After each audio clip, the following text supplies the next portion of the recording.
Hey everyone, it's me, Tiffany again. I hope everyone's having a good weekend. What I'm actually going to do in this exercise is just go ahead and stick with the claim that I used in week 1. My claim from week 1 was that cigarette smoking can cause cancer. What I'm going to do in my argument is just go ahead and emphasize a little bit more on the two leading supports that I use to make my claim possible. One of those is personal experience, and the other one is the research that has been developed. So I'm going to go ahead and get started. Smoking cigarettes have not always been frowned upon as it is today, and that's due to all the modern technology that we have. All the modern technology that we have today actually contributes to the research that's been done to figure out the risks that are involved with smoking cigarettes. According to the CDC, otherwise known as the Center for Disease and Control Prevention, cigarette smoking is the #1 risk factor for lung cancer. In the United States, cigarette smoking causes about 90% of all lung cancers. I've actually experienced this firsthand through my grandmother. She actually was diagnosed 2 years ago with lung cancer, and she actually quit 15 years prior to her diagnosis.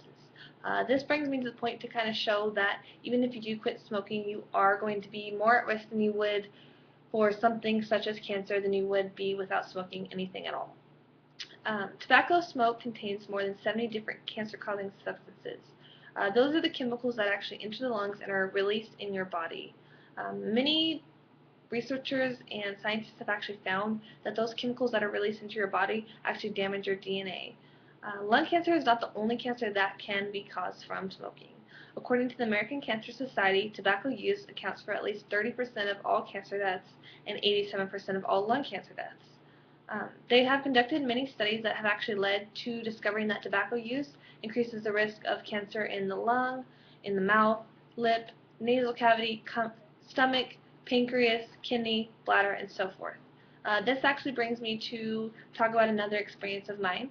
My dad was actually diagnosed last year with kidney cancer. He's been a heavy smoker since about the age of 18, so the doctors can't necessarily say that it was cigarette smoking that caused his kidney cancer, but they do think that that was the main contribution to it. He was able to actually get that kidney removed, so right now he is in remission, which is great, but it doesn't mean that he's in the clear for future health risks. So, being exposed to any type of tobacco smoke can increase your risk even if you aren't actually smoking a single cigarette. Hence, that's what secondhand smoke is.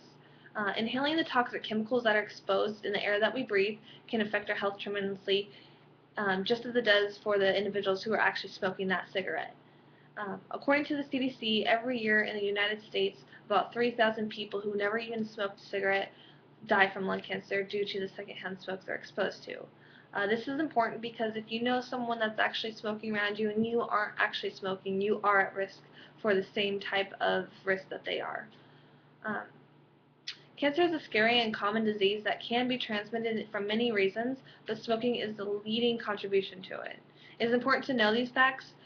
Even if you don't smoke, it's important to know that you can be exposed to the secondhand smoke that's around you. And if you do smoke, it's important to know that your risks are increased a lot more than you not smoking anything at all. So it always is good to actually quit smoking as soon as you can.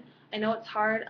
My dad's been through it. My grandma's been through it. It's not easy, but it will benefit you in the long run.